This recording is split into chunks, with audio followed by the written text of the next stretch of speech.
দিনের মতো গাইস আমি আজকে সকালবেলা উঠে আমার বিছানাটা কাটছিলাম যে আমি খুবই একটা ভুল কাজ করলাম। মোবাইলের বদলে টেবিল দিচ্ছে, তো আমি আমার কাছে যেহেতু দুইটা ভাঙা মোবাইল, টেবিলটা ফ্ল্যাশব্যাক।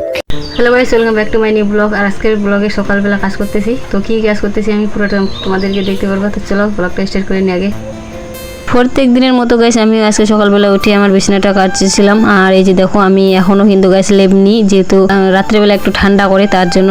আর এখন তো বৃষ্টি পড়ে রাত্রেবেলা আরো বেশি ঠান্ডা করে, আর এই সময় সবাই লেপ নেয় না, কিন্তু গাইস আমি যেহেতু গরমেতেও ঝাঁপ নিই, কারণ আমার এটা অভ্যাস হয়ে গেছে। আমি অত গরম থাকলেও আমার ঝাঁপ লাগবে আর না থাকলেও লাগবে, তো তার জন্য আমি লেপটা সবসময় গাইস আমার বিছানায় থাকে 12 মাসে, হয়তো 1 মাস থাকে না। তো আমি আস্তে আস্তে বিছানাটা গুছাচ্ছিলাম। আর এইদিকে আমার অনেকগুলো কাজ ছিল, যেহেতু সকালবেলা কাজ তোমরা তো জানোই গাইস কতগুলো কাজ থাকে সকালবেলা। তো বিছানাগুলো কাচার পরে এখন আমি ঘরটা ঝাড় দিব। আর এই যে দেখো গাইস ঘরে অনেক ময়লা হয়েছে, যেহেতু কাল সন্ধ্যাবেলা ঝাড় দিইনি, তার জন্য এখন সকালবেলা উঠে আগে ঘরটা ঝাড় দেবো, তারপরে স্নান করতে যাবো। স্নান না করলে আমার এখন কেমন যেন একটা লাগে, সকালবেলা ভাত খেতে ইচ্ছে করে না স্নান না করলে। তো চলো আগে ঘরটা ঝাড়ি নিই। বাইরে কয়েকটা কাজ ছিল, তো সেগুলো কাজ করার পরে আমি সোজা স্নান করে চলে আসলাম ঘরে। আর গাইস যেহেতু গাইস আমি চুলটা ভিজিয়েছিলাম, তার জন্য গামছাটা দিয়ে এসে করছিলাম, আর চুলটা গামছাটা দিয়ে বাঁধে রাখবো ভাবছিলাম, কিন্তু না, যেহেতু চুলটা আমার ছোট গাইস, যেহেতু চুল কাটছি বাড়িতে অনেক বকাও হচ্ছে এটার জন্য। জানি না কেন এই কাজটা করলাম, কিন্তু এই কাজটা করার পরে গাইস আমার মনে হচ্ছে আমি খুবই একটা ভুল কাজ করলাম। দেখো আমি চুলটা যে ভিজিয়েছি না গাইস, এত ছোট লাগছিল যে কি আর বলবো তোমাদেরকে। চুল ঝাড়ার পরে চলে আসলাম আমার কাজে। আমার কাজ শেষ হয়নি, স্নান করার পরেও আমার কাজ আছে, যেহেতু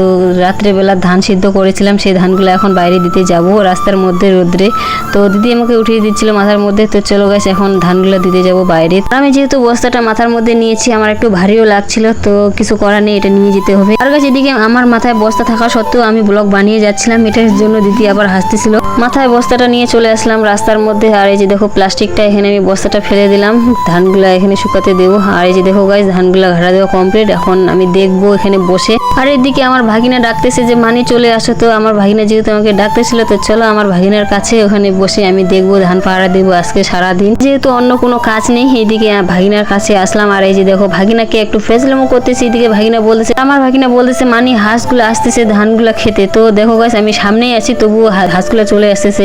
হাঁসের অনেক সাহস আমার মনে হচ্ছে, আমি মানুষে থাকা সত্ত্বেও চলে আসতেছে। আর গাইস আমি যেহেতু সারাদিন রাস্তার মধ্যে ছিলাম, তো মোবাইলের বদলে টেবিল দিচ্ছে। তো আমার কাছে যেহেতু দুইটা ভাঙা মোবাইল ছিল, তার জন্য আমি আমার দুইটা ভাঙা মোবাইল দিয়ে একটা টেবিল নিচ্ছি। আর এই যে দেখো টেবিলটা আমাকে সেট করে দিচ্ছিল। আর গাইস এই টেবিলটা আমার খুবই ভালো লাগছিল, কিন্তু আগেও আমাদের এরকম একটা সেম টেবিল আছে, যেহেতু এটা ফ্রি তার জন্য সেম কালারই নিলাম। আরেকটা কালার ছিল, ওটা আমার ভালো লাগলো না। তো গাইস আমি দুইটা ভাঙা মোবাইল দিয়ে একটা টেবিল নিয়েছি। এই যে দেখো গাইস টেবিলটা। আর কিছুদিন আগে আমরা আরেকটা নিয়েছি, এই যে দেখো এখানে দুইটাই সেম কালার দেখো। তো আমাদের দুইটা মোবাইল দিয়ে দুইটা টেবিল দেখো, এটা হচ্ছে 1 মাস আগের আর এটা আজকে গাইস। তো দেখো গাইস কিরকম মজুদ আছে, একটু ঘরে নিয়ে আসছি, যেহেতু নতুন তার জন্য বিছানায় রাখছি, আর যেহেতু এটা পুরনো তার জন্য নিচে। তো গাইস ব্লগটা আর কোনো করতে পারছি না। তো চলো তোমাদের সঙ্গে দেখা হচ্ছে তাহলে নেক্সট ব্লগে, তাহলে ব্লগে আবার স্টার্ট হবে। তো চলো লাইক কমেন্ট শেয়ার করতে ভুলবো না। ব্লগটা কেমন হয়েছে একবার কমেন্টে বলবা। চলো টাটা, সবাই ভালো থেকো গাইস, টাটা।